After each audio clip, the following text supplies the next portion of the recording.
Mes frères et sœurs, ce matin, c'est encore un privilège pour nous d'être dans la présence de notre Dieu.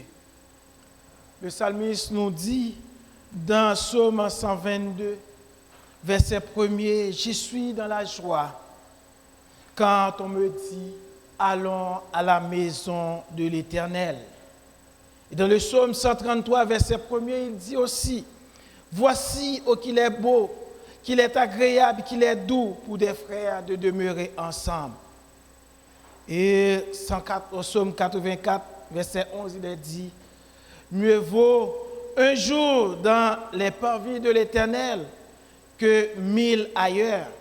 Je préfère me tenir sur le seuil de la maison de mon Dieu, plutôt que d'habiter dans les tentes de la méchanceté. » Oui, ce matin, nous sommes dans la joie d'être ici dans la présence de Dieu, non seulement pour l'adorer, pour le louer, l'exalter, le glorifier, mais en même temps aussi pour vivre avec lui une relation parfaite, une relation bénie, car il est là pour nous bénir.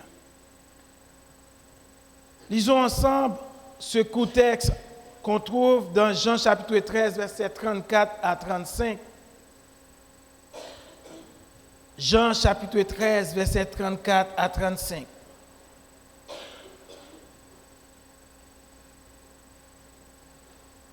Jean chapitre 13, versets 34 et 35. Je vous donne un commandement nouveau. Aimez-vous les uns les autres, comme je vous ai aimé. Vous aussi, aimez-vous les uns les autres. À ceux-ci, tous connaîtront que vous êtes mes disciples, si vous avez de l'amour les uns pour les autres. À ceux-ci, tous connaîtront que vous êtes mes disciples, si vous avez de l'amour les uns pour les autres. Merci. Bien-aimés frères et sœurs, en cette fin d'année 2025, cette réflexion de ce matin, c'est à la fois un rappel, une exhortation et une interrogation. Un rappel de cet amour que Dieu a manifesté envers nous. Une exhortation de nous aimer les uns les autres. Et une interrogation. À travers l'interrogation, nous allons nous poser cette question. Tout ce que nous faisons au cours de cette période, est-ce suffisant? Ne devons-nous pas faire davantage par rapport à ce que nous faisons en cette période? Aujourd'hui, partout où nous nous présentons, on nous demande une preuve d'identité afin de nous reconnaître, afin d'être certain qu'on est en présence de la bonne personne. On parle de preuve d'identité. Il faut une carte d'identité. Il faut un passeport, un permis de conduire pour qu'on puisse vous reconnaître. Et à travers ces preuves d'identité, on cherche certaines caractéristiques. Donc votre nom, votre prénom, votre date de naissance, votre code ou votre barcode. Parce qu'à travers cette pièce d'identité, on cherche à vous reconnaître. Maintenant, il y a certains endroits, ce n'est pas suffisant de présenter une pièce ou une preuve d'identité. Il y a ce qu'on appelle l'identité numérique. Il faut un code utilisateur. Il faut un mot de passe à double facteur et toutes les informations qu'on a mentionnées qui devraient être dans la preuve d'identité, nom, prénom, date de naissance. C'est à travers tout cela qu'on puisse reconnaître quelqu'un. Vous êtes dans la rue, ou bien vous êtes quelque part, vous dites que vous êtes un Haïtien. Maintenant, vous devez vous demander, où est votre passeport? Qui prouve vraiment que vous êtes un Haïtien? On veut vous reconnaître. On veut savoir avec qui on a affaire. Notons qu'il y a une grande différence, bien-aimés, entre une preuve d'identité qui sert à identifier ou reconnaître une personne et une marque d'identité qui constitue à l'identité perçue ou reçue ou vécue un ensemble de traits, traits physiques, traits comportementaux. Mais ce matin, laissez-moi vous dire que l'amour est plus qu'un trait ou un signe distinctif. L'amour, surtout et particulièrement, l'amour fraternel est une preuve identitaire du chrétien. Car Jésus-Christ l'a dit clairement, à ceux-ci, tous connaîtront que vous êtes mes disciples. La question, c'est comment reconnaître les chrétiens? La réponse est là, Jésus-Christ a dit. Pour reconnaître un chrétien, il faut qu'il y ait l'amour fraternel en lui. C'est comme ça qu'on reconnaît un chrétien. Non pas simplement au milieu de l'assemblée, mais partout, dans toute sa vie. Il y a cet amour qui brille en lui, qui constitue la preuve, qu'il est un chrétien. À ceux-ci, tous connaîtront que vous êtes mes disciples. Oui, on parle de l'amour fraternel. Mais quelles sont les bases ou les fondements de cet amour? De cet amour fraternel que moi, je devrais manifester envers mes frères et sœurs en Christ. Quelles sont les bases de cet amour que vous devriez manifester envers vos frères et sœurs en Christ? Bien-aimés, regardons ensemble 3 caractéristiques, 3 éléments de base de cet amour dans 1 Jean chapitre 4, versets 7 à 21. 1 Jean chapitre 4, versets 7 à 21. Nous allons voir ensemble 3 éléments qui constituent les bases de cet amour. 3 éléments. 1 Jean chapitre 4, versets 7 à 21. Je vais lire pour vous. Bien-aimés, aimons-nous les uns les autres. Comprenez, bien-aimés, Jésus-Christ a donné un commandement nouveau. Et l'apôtre Paul ici, l'apôtre Jean ici, fait un rappel. Bien-aimés, aimons-nous les uns les autres. Notons ceci, car l'amour est de Dieu. Premier élément, l'amour est de Dieu. Et quiconque aime est né de Dieu et connaît l'amour.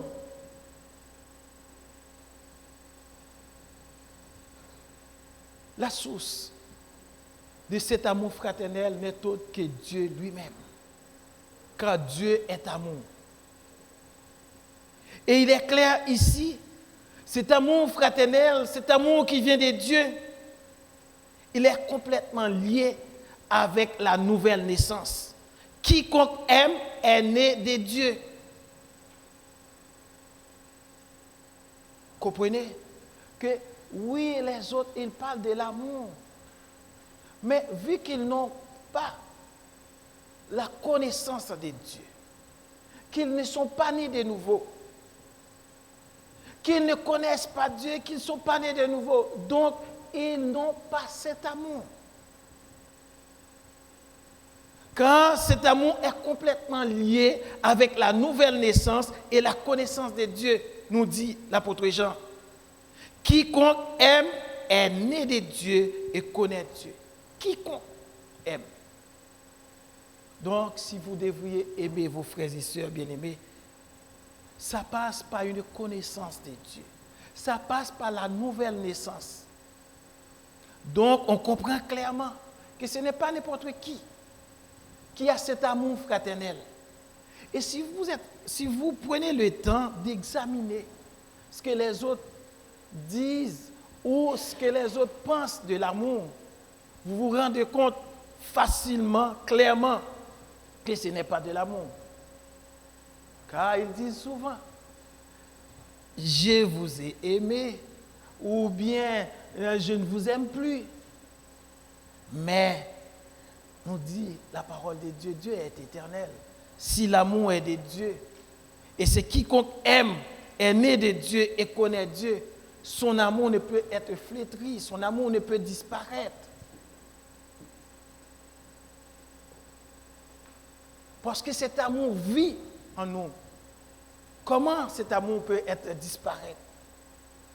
Dieu met son amour en nous.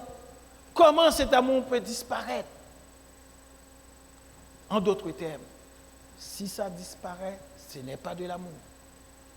Mais le vrai amour, l'amour qui vient de Dieu, l'amour qui trouve sa source en Dieu, ne peut être disparaître. L'apôtre Jean continue et dit encore, par rapport avec la connaissance qui est liée à l'amour, celui qui n'aime pas n'a pas connu Dieu, car Dieu est amour. Celui qui n'aime pas n'a pas connu Dieu, car Dieu est amour. Il a dit plus haut, celui qui aime est né de Dieu et connaît Dieu. Et plus bas, la négation, celui qui n'aime pas n'a pas connu Dieu, car Dieu est amour. L'interrogation.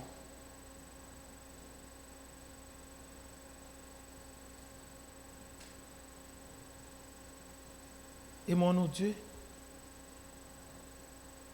Aimons-nous Dieu? Ou aimons-nous nos frères et sœurs? Car plus loin dans le texte, dans le verset 21, l'apôtre Jean ajoute et dit, et nous avons de lui ce commandement que celui qui aime Dieu aime aussi son frère. Celui qui aime Dieu aime aussi son frère. Comment pouvons-nous dire que nous aimons Dieu si nous n'aimons pas nos frères, nos sœurs? L'apôtre, il continue. Si quelqu'un dit « j'aime Dieu », verset 20, et qu'il haït son frère, c'est un menteur. Car c'est lui qui n'aime pas son frère qu'il voit. Comment peut-il aimer Dieu qu'il ne voit pas? Vous comprenez le lien qui existe entre votre amour, l'amour que vous devriez avoir les uns pour les autres et l'amour que vous avez pour Dieu.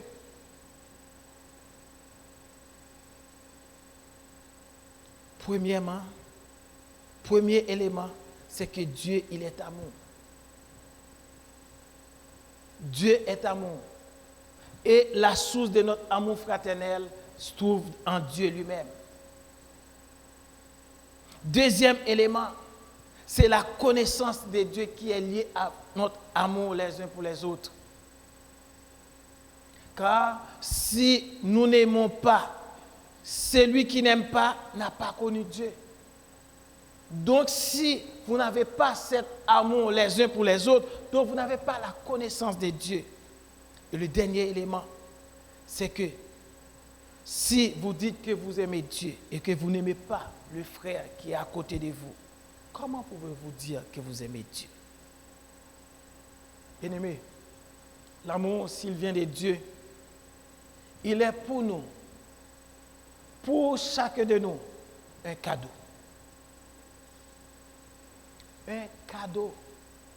Car en cette période, on célèbre la nativité. Dieu nous a fait cadeau de son Fils.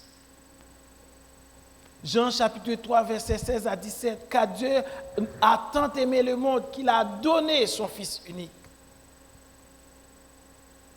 C'est un cadeau. venant de Dieu.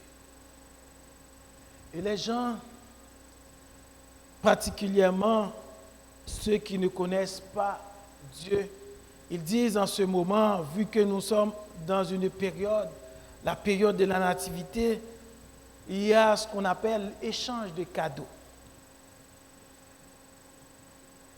Pour prouver mon amour pour vous, je vous donne un cadeau. L'autre, des fois, ils disent, en échange, je vous donne un autre, à vous aussi un cadeau. Il y a l'échange des cadeaux. Parce que Dieu a fait cadeau de son Fils. Et maintenant, nous, pour prouver notre amour les uns pour les autres, on fait des échanges de cadeaux. Parce qu'on veut prouver notre amour les uns pour les autres. Cependant, bien-aimés frères et sœurs, le cadeau de Dieu n'est pas un cadeau intéressé. Non. Dieu ne fait pas avec nous un échange de cadeaux. Non. Le cadeau que Dieu a fait à nous, ce n'est pas, Dieu ne s'attend pas à ce que nous, en retour, nous puissions lui faire un cadeau. Il a dit clairement dans Romains chapitre 5, verset 8, « Mais Dieu prouve son amour envers nous, en ce que lorsque nous étions encore des pécheurs, Christ est mort pour nous. » Ce geste magnifique de Dieu envers nous, cette preuve d'amour de Dieu, il l'a fait, non pas en échange de ce que nous allons faire. Dieu prouve son amour envers nous, en ce que lorsque nous étions encore des pécheurs, Christ est mort pour nous. Et aujourd'hui, est-ce que Dieu s'attend en retour à ce que nous puissions l'aimer? Non, ce matin, il nous dit, avant toute chose, aimez-vous les uns les autres. Est-ce que ce matin, je vous dis, bien-aimés frères et sœurs, de faire des échanges de cadeaux pour prouver votre amour les uns envers les autres? Non. 1 Jean chapitre 3, verset 1 à 3. L'apôtre Jean nous dit, « Voyez quel amour le Père nous a témoigné pour que nous soyons appelés enfants de Dieu. Et nous le sommes. Si le monde ne nous connaît pas, c'est qu'il ne l'a pas connu. Bien-aimés, nous sommes maintenant enfants de Dieu. Et ce que nous serons n'a pas encore été manifesté. Mais nous savons que lorsque cela se manifestera, nous serons semblables à lui parce que nous le verrons tel qu'il est. Écoutez ceci. Quiconque a cette espérance en lui se purifie lui-même. Dieu prouve encore son amour envers nous. Et à travers cet amour, le monde ne le connaît pas. Mais nous qui le connaissons, nous devrions manifester cet amour les uns envers les autres.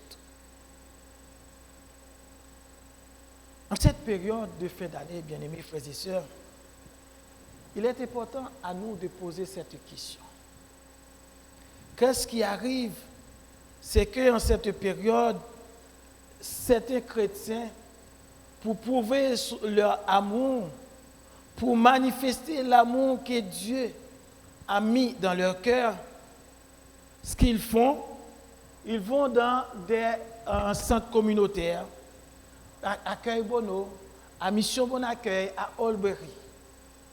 Ils donnent à manger aux gens. Parce qu'en cette période, on fait ce qu'on appelle je donne de l'argent pour contribuer, pour aider les pauvres. La question à se poser ce matin, est-ce que nous ne devrions pas faire plus? Est-ce que nous pouvons faire plus? Est-ce que nous pouvons faire plus? Est-ce que nous ne devrions pas faire plus de ce que nous faisons en cette période de fin d'année? Encore même, est-ce que ce que nous faisons est suffisant en cette période? Nourrir les gens, faire des échanges de cadeaux pour prouver notre amour les uns envers les autres. Ne devrions-nous pas faire plus? Si ce matin vous avez ce rappel, d'aimez-vous les uns les autres. Si ce matin vous acceptez cette exhortation de l'apôtre Jean, bien-aimés, aimez-vous les uns les autres. Mais la grande question à se poser ce matin, qu'est-ce que nous avons fait pour prouver que nous nous aimons les uns les autres? Est-ce que les échanges de cadeaux, c'est suffisant? Est-ce que les je donne, c'est suffisant? Certains ont répondu à cette question pour dire non, nous n'avons pas fait assez. Quand le fait de donner à manger aux gens, c'est bien. Jésus-Christ a donné de la nourriture aux gens. Il a fait la multiplication de pain.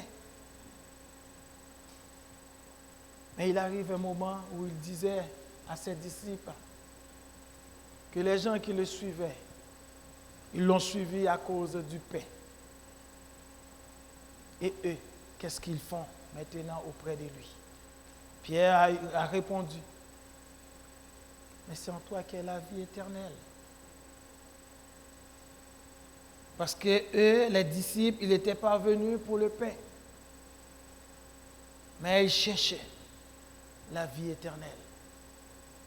Jésus-Christ disait à ses disciples encore, je suis le pain de vie. Celui qui mange ce pain n'aura jamais faim. Celui qui boit n'aura jamais soif. Oui, c'est ce qu'il disait. Donc, bien-aimés, ce matin, est-ce suffisant le fait de donner à manger aux gens, de faire des échanges de cadeaux pour prouver notre amour les uns envers les autres? Ce n'est pas suffisant. Car Jésus-Christ, après avoir donné le pain, il disait aux gens aussi qu'ils sont des gens sauvés. Il les a apporté le salut. Beaucoup ont mangé le pain, la manne dans le désert. Et ils sont morts. Ils ont mangé le pain dans le désert, ils sont morts. Ils n'ont pas la vie éternelle. Si vous donnez simplement à manger aux gens, vous ne leur donnez pas la parole de Dieu, ce que vous faites n'est pas suffisant. Si vous donnez à manger aux gens, et vous ne vous montrez pas intéressé à leur vie, ce n'est pas suffisant. Il faut s'intéresser aux gens. Il faut avoir cette compassion que Jésus-Christ avait pour les gens. Car il y en a qui l'ont témoigné. Oui, c'est bien de nous apporter à manger. Mais après la nourriture, nous sentons une solitude. Et nous avons besoin des gens à qui parler. Nous avons besoin des gens qui nous visitent régulièrement, qui nous parlent régulièrement, qui pensent à nous, qui sont intéressés à nous.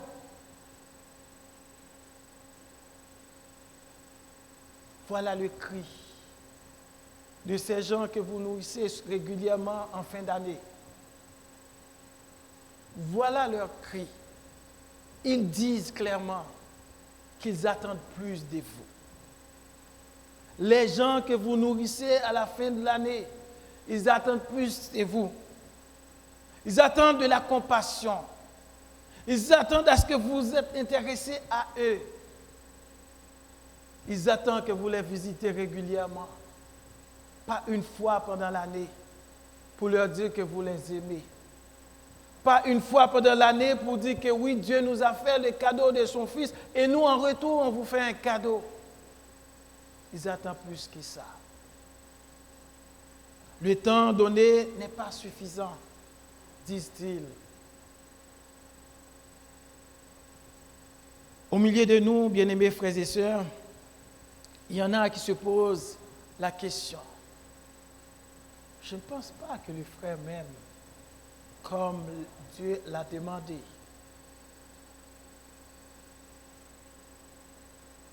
Non, la façon où nous vivons, je ne sens pas qu'il y ait l'amour fraternel parmi nous. Ce matin, après avoir écouté les gens qui sont à l'extérieur, qui nous disent clairement qu'ils attendent beaucoup plus, ils attendent de la compassion, ils attendent de l'intérêt, ils attendent qu'à ce qu'on les visite plus régulièrement, ils attendent autre chose que les cadeaux de cette fin d'année, ceux qui sont au milieu de nous. Voilà ce qu'ils attendent. Jésus-Christ a donné cet exemple que nous, en tant que frères et sœurs, que nous devrions aussi manifester les uns envers les autres. Jean chapitre 13, versets 1 à 16. Jean chapitre 13, versets 1 à 16. Notez ça. Avant la fête de Pâques, Jésus, sachant que son heure était venue de passer de ce monde au Père, et ayant aimé les siens, ses disciples, qui étaient dans le monde, mit les combles à son amour pour eux. Il est venu non seulement pour nous sauver, pour nous donner la vie éternelle, pour nous donner le salut, mais aussi il a donné cet exemple extraordinaire.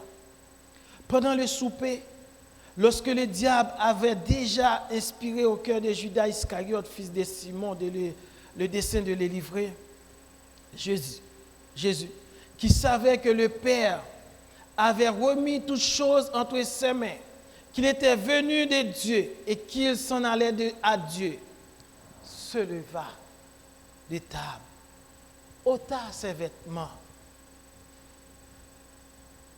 et prit un linge et il se ceignit. Ensuite, il versa de l'eau dans un bassin. Il se mit à laver les pieds des disciples. Jésus-Christ est en train de laver les pieds des disciples et les a essuyés avec le linge dont il était saint. Il vint donc à Simon-Pierre et Pierre lui dit, « Toi, Seigneur, tu me laves les pieds. » Jésus lui répondit, « Ce que je fais, tu ne le comprends pas maintenant, mais tu le comprendras bientôt. » Pierre lui dit, « Non, jamais tu ne me laveras les pieds. » Jésus lui répondit, « Si je ne te lave, tu n'auras point de part avec moi. » Simon, Pierre lui dit, « Seigneur, non seulement les pieds, mais encore les mains et la tête. » Jésus lui dit, « Celui qui est lavé n'a pas besoin que de se laver les pieds pour être entièrement pur. Et vous êtes purs, mais non pas pour tous, car il connaissait celui qui le livrait. C'est pourquoi il dit, vous n'êtes pas tous purs. » Après qu'il leur eut lavé les pieds et qu'il eut pris ses vêtements, il se remit à table et leur dit, comprenez-vous ce que je vous ai fait? Vous m'appelez maître. Vous m'appelez maître et seigneur, et vous dites bien, car je le suis. Si donc je vous ai lavé les pieds, moi, le Seigneur et le maître, vous devez aussi vous laver les pieds les uns les autres. Car je vous ai donné un exemple afin que vous fassiez comme je vous ai fait.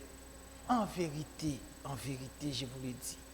Le serviteur n'est pas plus grand que son Seigneur, ni l'apôtre plus grand que celui qui l'a envoyé.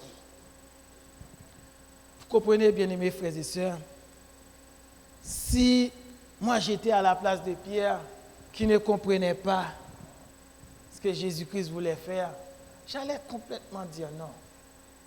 Là, on voyait une sorte d'humilité auprès de Pierre qui dit, Maître, non, c'est pas possible. C'est pas possible que vous veniez pour laver mes pieds. Non, c'est pas possible. Mais Jésus-Christ l'a dit clairement. C'est un exemple qu'il donne. Vous devez nous laver les pieds les uns les autres. Bien aimé, ceci, c'est un exemple Mais il y en a d'autres choses que vous pouvez faire pour le frère et la sœur. Je ne sais jamais de le répéter. À chaque fois que ça vous arrive, vous pensez à un frère ou une sœur. En plein 21e siècle, il suffit de prendre le téléphone et de l'appeler. Vous ne savez pas combien c'est extraordinaire, c'est merveilleux des fois d'entendre la voix de quelqu'un, car souvent nous passons des moments très difficiles. Des moments très difficiles. Et quand on entend cette voix qui nous dit « Comment ça va? Que Dieu vous bénisse. » Et pour terminer, pour dire à la personne « Je vous aime en Christ. » C'est extraordinaire. Oui, c'est extraordinaire. Car souvent la solitude envahit les gens. Il y a des gens qui ont des grandes difficultés en ce moment. Non pas parce qu'ils n'ont pas les moyens, mais c'est parce que dans leur esprit, dans leur tête, il se passe des choses. L'ennemi est en train de travailler dans leur esprit. Le malin, il est là. Il apporte la détresse, la tristesse, la désolation, le découragement et encore l'impuissance des fois. Mais il suffit d'un appel pour tout changer. Bien-aimés frères et sœurs, je le dis souvent aux enfants, le Saint-Esprit, il nous parle. Il nous parle souvent, régulièrement. Parce qu'il veut que nous soyons des gens transformés à l'image de Jésus-Christ. Il met dans notre cœur d'appeler quelqu'un, on ne le fait pas. Il nous fait penser au frère, à la sœur. Et on n'appelle pas le frère ou la sœur. Et des fois même, la personne nous dit, prie pour moi. Parce que dans l'état où je me suis, je ne peux pas prier. J'ai besoin de l'aide de prière. Prie pour moi. Et ce cri de détresse sonne très fort. Prie pour moi. Inutile de demander au frère ou à la sœur quel est le but de la prière. Mais non, c'est un cri de détresse. Bien-aimés, on nous rapporte, d'après les statistiques, qu'il y a beaucoup de suicides. Et encore, au milieu des chrétiens. Donc, nous devrions faire plus. Ce que nous faisons pour nos frères et sœurs.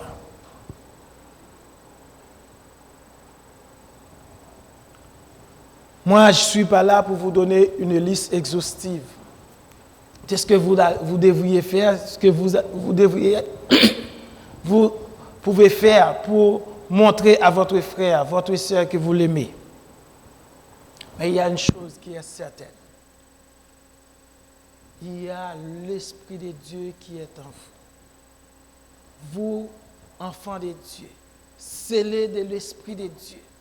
L'Esprit qui habite en vous, qui vous enseigne, qui vous instruit, qui vous conduise. Cet Esprit, il est là pour vous dire, voilà ce qu'il faut faire. Voilà comment le faire, quand il faut le faire. Et pour qui il faut le faire. Il est là. Mais ça arrive souvent qu'on n'écoute pas le Saint-Esprit qui parle à notre cœur. Et quand on n'écoute pas le Saint-Esprit, c'est tout à fait normal, lui, en tant que bon pédagogue, il continue. Il continue, il continue. Arrive à un moment, il est attristé. Il est attristé. Car il s'attend à ce que nous puissions faire davantage. Bien-aimés frères et sœurs, ce matin, il est clair que Dieu, qui est la source de l'amour, qui met son amour en nous en tant qu'enfant de Dieu, né de nouveau, en tant qu'enfant de Dieu qui connaissent Dieu, on a cet amour en nous. Et cet amour, nous devrions certainement dire à Dieu qu'on l'aime, mais lui, il s'attend. Oui, si vous m'aimez, vous devriez aimer vos frères et sœurs. Car vous les voyez au milieu de vous. Vous les côtoyez. Ils sont comme vous. Vous devriez les aimer. Et si vous dites que vous m'aimez et que vous ne les aimez pas, vous êtes un menteur. C'est ça la parole de Dieu nous dit. Cependant, si Dieu nous a fait le cadeau de son Fils unique, en retour, nous qui voulons prouver notre amour pour nos frères et sœurs, les cadeaux, c'est bien, mais ce n'est pas suffisant. Donner à manger aux pauvres en ce moment, c'est bien, mais ce n'est pas suffisant. Car ils nous disent, les sans-abri, ils nous disent, les gens qui sont dans les centres communautaires, oui, c'est très bien, les Gédonnes, pour nourrir les gens, pour les vertir, pour leur donner un endroit pendant qu'il est froid, pendant cette période de froid. Ils disent que ce n'est pas suffisant. Ils attendent davantage de la compassion, de l'intérêt et aussi des visites régulières pour prouver qu'il existe, pour prouver que vous avez entendu leurs cris. Et au milieu de nous, bien-aimés frères et sœurs, il y a un cri. M'aimez-vous vraiment? Jésus-Christ nous dit qu'il a donné cet exemple. Lui, qui était le maître, il a lavé les pieds de ses serviteurs. Non seulement un symbole d'humilité, mais également une preuve d'amour. Parce que la parole de Dieu nous dit clairement, Jésus-Christ, Jésus lui-même,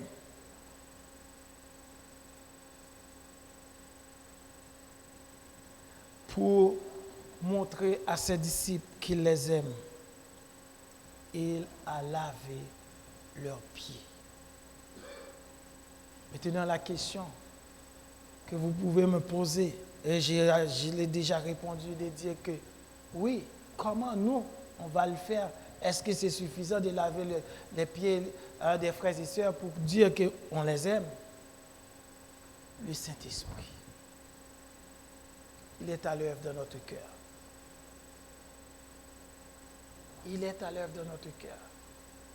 Et c'est certain, bien-aimés frères et sœurs.